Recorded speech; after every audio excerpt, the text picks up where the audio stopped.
today I pulled a list of 15 items off of a website. Can't remember what it was. I'll try to put it in the notes. 15 things you should stash in your survival cache. I'm just going to run down real slowly, and we can just throw a thing out there real quick. If you have a favorite item of this, or there are items that have multiple different things it could be. Now, keep in mind, a cache is something that you can either stow away and pick up quickly and move to another place, or... So, at least portable enough to be transportable. That's right. Okay. So, in a perfect world, a cache would be a 12 by 12 room that you can just pile in everything that you need in a survival, but that's not reality. Shipping container on the back of a flatbed. That's right. Yes. We got it covered. So let's keep this in mind, that this is a quickly able to be moved cache of items that are essential to your survival. Okay. So number 1, fire starters. Okay, I think that is definitely important. Wow, there's so many places to start. I'm going to go ahead and go with the fact that I cheat on this one. I like lighters. You are preaching, dude. You took my what I was going to say. I get irritated from the survivalist community that relies so heavily on the bow drill. Yep. Or a ferro rod. Lighters. Yep.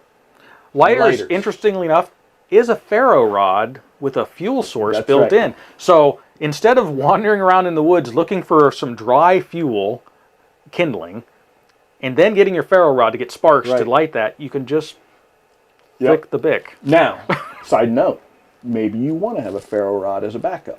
I think that is an excellent idea, because you should have the skills to do a bow dryer.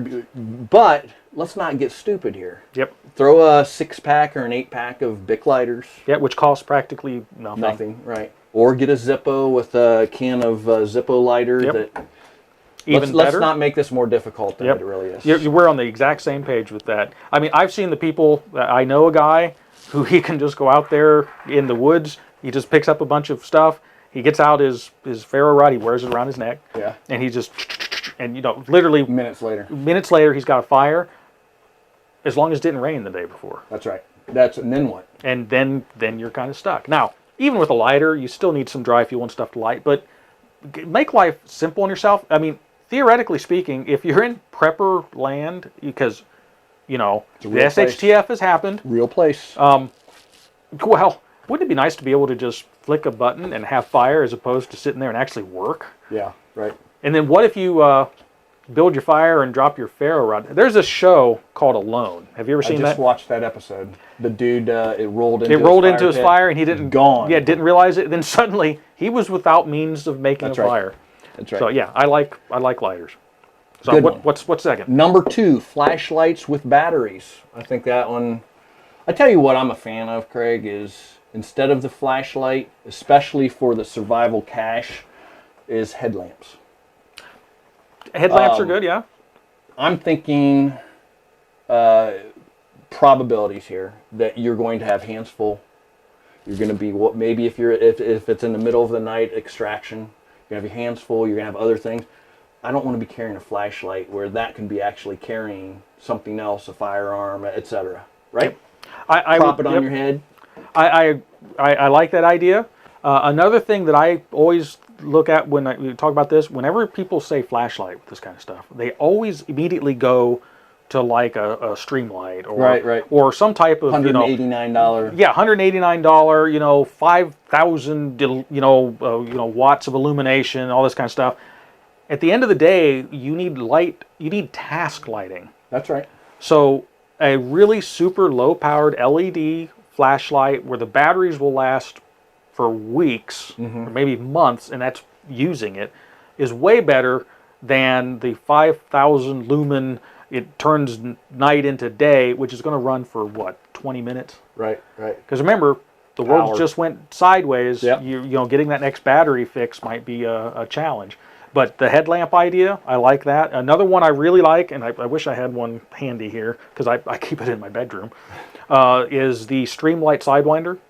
It's the military flashlight. It's got 3 colors on it. It's got Is it IR. that one that's hooked? Yeah, like it's that? got the little. It's got the the pivotable head. Yep.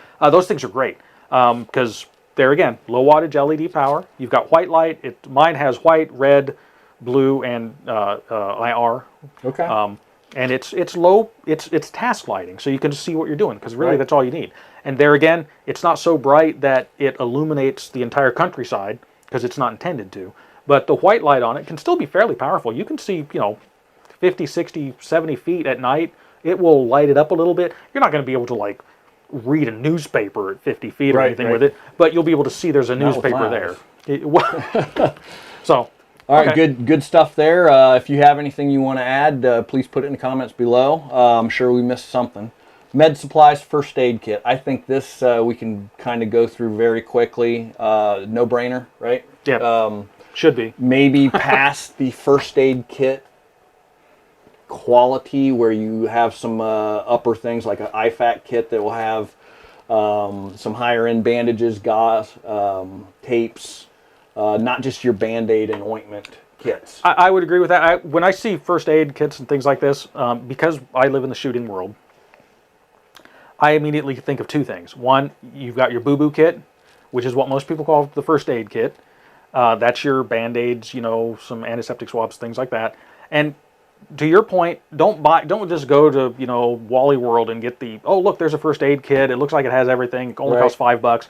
You get what you pay for. That's right. So get some good quality stuff. Your life might depend on it. But then the second part is the IFAC. To me, that is almost not a negotiable thing. It will save your life if something bad happens. Real quickly. Real quickly. And it doesn't even have to be, people always think of an IFAC as like for gunshots.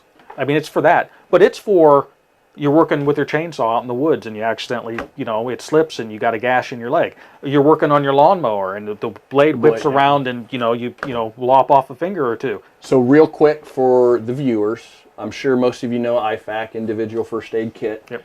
What does an IFAC have in it specifically? Maybe 1 or 2 items that the boo-boo kit does not have. Main thing would be tourniquet Okay. and wound packing supplies. The whole purpose of an IFAC is, even though it says first aid kit, it's actually meant for traumatic injury. It's to basically stop the blood flow because the blood loss is what kills you. Right. So it's very specific task oriented. It doesn't have a ton of stuff in it. It's got, like I said, it's got a tourniquet. It's got some packing gauze and some wound packing materials, some bandages being for that, like a Israeli bandage, something like that. And some cutting shears to be able to cut some clothing off of you. That's the main items. And then some of them, they'll have some rubber gloves and stuff so you don't have to touch blood. It's like whatever. But they're very simple and there's not a ton of stuff in it. Because the purpose is to stop the bleeding to allow time for medical care or assistance to get to you. All right, let's. We've got 11 more of these, so we'll try to go through them quickly in the interest of time. Weapons and ammo, knives, hand weapons. That goes without saying. Let's blow past that one because we could do we'll do a whole episode on just that because non-perishable foods with a can opener. That's important. So, non-perishable foods come in a multitude of shapes and sizes and whatever it is. You've got the 20-year freeze-dried products. You've got canned food on both sides of the spectrum of non-perishable. Canned foods have suggested eat-by dates. Yep. They are suggestions. There are some websites out there that can give you a little bit more insight onto how far past that expiration date can you go normally. Again, let's not get too far into that one, right? Non-perishable food is a no-brainer for your survival cache. What do you think about water filters? Is that important? I'm kind of torn with this. I think it is important. I'm surprised. Okay. It's important because the water filters have gotten so commonplace and they're so small and efficient now. There's no reason not to have one. Okay. Because it's the size of literally Sawyer. a little Sawyer kit, something like that. 10,000 gallons. Is that right? Yeah, something like Sawyer, that. So there's no reason not to. Now, flip side of the coin, I've been kind of involved with this stuff longer than most filters have been around. So learn how to prepare and get safe drinking water without the need of a filter Nice. is also Nice. good to have. Knowledge weighs nothing. And remember, ounces are pounds, Remember what he more just stuff you said have. at the end of this segment. Remember what he just said. Knowledge is everything. We'll get back to that. Craig, communication devices in your survival cache. I think communication devices are important. The Baofeng UV5R, they're cheap. Are they the most rugged radio in the world? Well, no. So, just don't treat it like your cell phone and you'll be okay, And it allows you to communicate with a huge radio spectrum, and it's mostly to get help. I mean, I'm not looking at this as like a tactical thing or anything like that. It's to get help and assistance. I think it's a smart piece of equipment to have, and they don't cost hardly anything. Maybe another show we do specifically on communications down the line. Yep, that'd be good. Let us know in the comments. Yeah, let us know in the comments if that's something you'd be interested in. Number 8, tools such as knives, sharpeners, multi-tools. I think that's something we can blow by. That's a no-brainer. Yep. Paracord. Paracord, and buy good, real paracord. There's a lot of knockoff fake stuff out there that looks like paracord that if you actually tried to, lift something with it, it'd just What is break the and snap. rating on that? 500 pounds? Is that right? Oh man, I'd have to look it up to get the exact numbers. It's huge. For the real stuff. For the real stuff. Paracord, it gets its name because it's the cords that's used in parachutes, and you're basically, the entire weight of whatever is falling on the parachute is held by those cords. Super strong stuff. You can use it for so many different things. You can make snares, you can fish, you can use it to make various kinds of improvised weapons. You can use it to make shelter.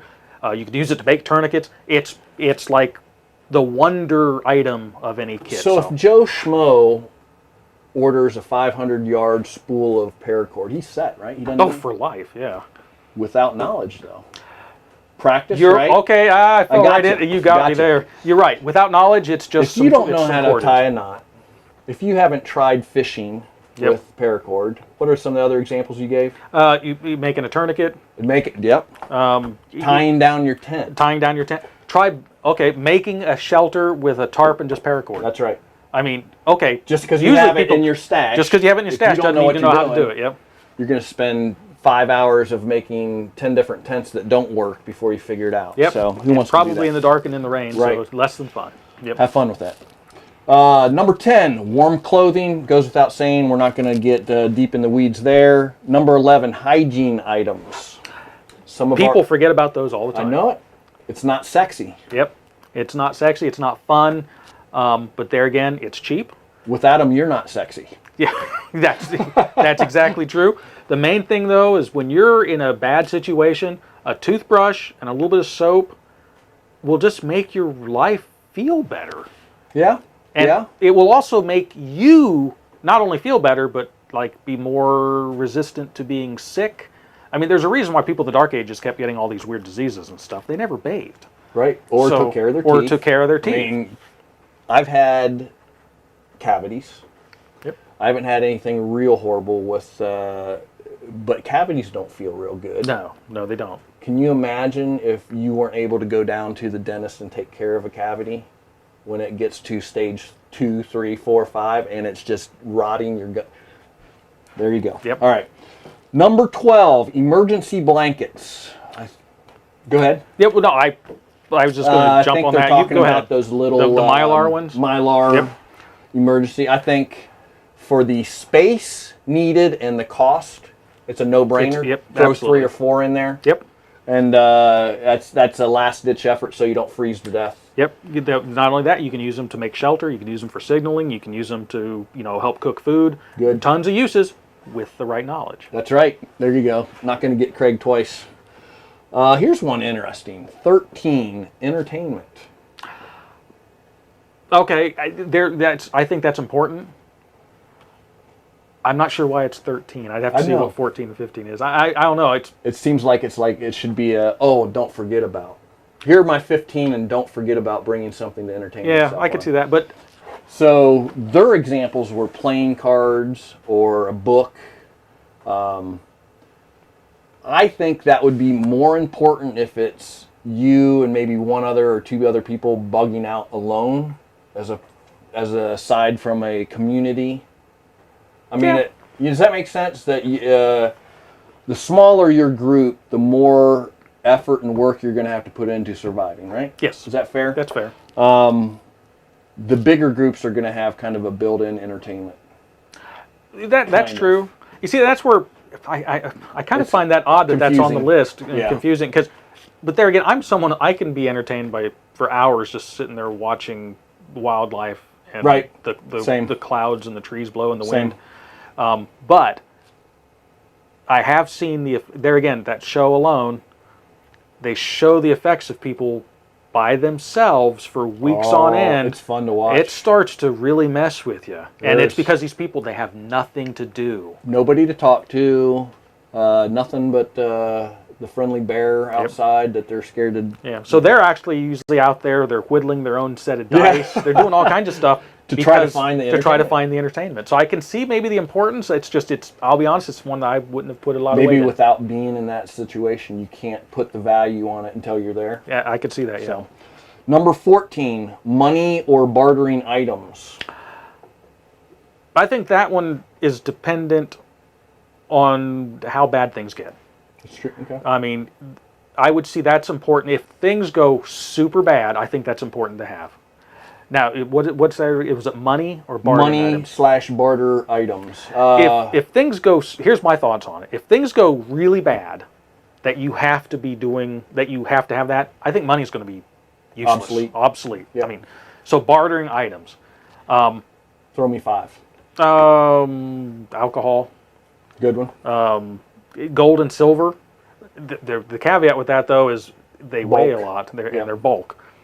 Honestly, anything that's in this list above it, Yeah. duplicates of that, because the people are going to want those same items. What would you pay for a roll of toilet paper if you had none and there was no place to get them? Yeah, what would you pay? Yeah, we saw kind of what happened with that. People were like hoarding that stuff as if it were gold and silver. So I'd like to throw in there ammo too. Ammo's always going to be a monetary item. Yes, it will always be. That's where like a 22 long rifle comes in handy. yeah. You know, Yep. light, cheap, effective. Good. Number 15, last one, maps and a compass. Okay, go ahead. No, go ahead. No, I'm Okay, waiting for the word. A compass is useless without the knowledge. There you go. And there a it is. map also, people think you can just open up a map and, and you can just, it'll help you, and it will, but first you have to know where you're at. Orientation. You have to know you have to be able to get your orientation to find out where you're at on the map. Otherwise, a map is useless because if you don't know your starting point, all you'll know is your end point. Well, what good does that do you? Well, And a how you gonna compass, get everyone says, oh, it points north. Yeah, go and try to use one. Right. And to use it to navigate with, there's a lot more to it than just seeing where north's at. Practice, gain the knowledge. I think a lot, bulk of these 15 items come with that caveat Yes, of knowledge. you got to how have the use it. knowledge. Yep. Good. What do you think of the list? Overall, I like it. I think it's a pretty good list. Interesting. It's interesting. The main thing is it's knowledge. I mean, So here's the asterisk at the bottom of this segment. Even though you check mark all these off your survival cache, there's no guarantee without training and knowledge. And there's no guarantee anyways, right? there's no guarantee anyways. But you have a much better chance. Yes. If all you have is this stuff, you've increased your odds of survival, I would say, by a factor. Yes. Not just a little bit, but by a lot. But having the knowledge to use the stuff effectively, then you're talking a geometric factor. It's just a huge game saver. Now, with that being said, if you have all the knowledge to use all this stuff, you could get by without any of this stuff. Ah, yeah. I mean, there's the people that, our armed forces, that the people that really go bump in the night, they know all of this stuff. You can drop them just about anywhere with nothing, and they'll be able to survive. Yep. You can drop your average person with all of this, and they won't have a chance. So, knowledge. Good point. Great point. I hope you've enjoyed this clip from the Craig's Gun Channel Random Shots program. The program airs Thursdays at 8 o'clock Eastern Standard Time. On Random Shots, we discuss content from ranging anything from preparedness, survival, politics, firearms, basically anything that's 2A related, with sometimes some rabbit trails on things that aren't related at all. If you enjoy this type of programming, please hit the subscribe button and the notification bell so that you're notified when we release new content. And if you like it, hit the like button and share us if you would as well. It helps the algorithm and helps the channel grow and helps get our message out. So I guess until next time, stay safe.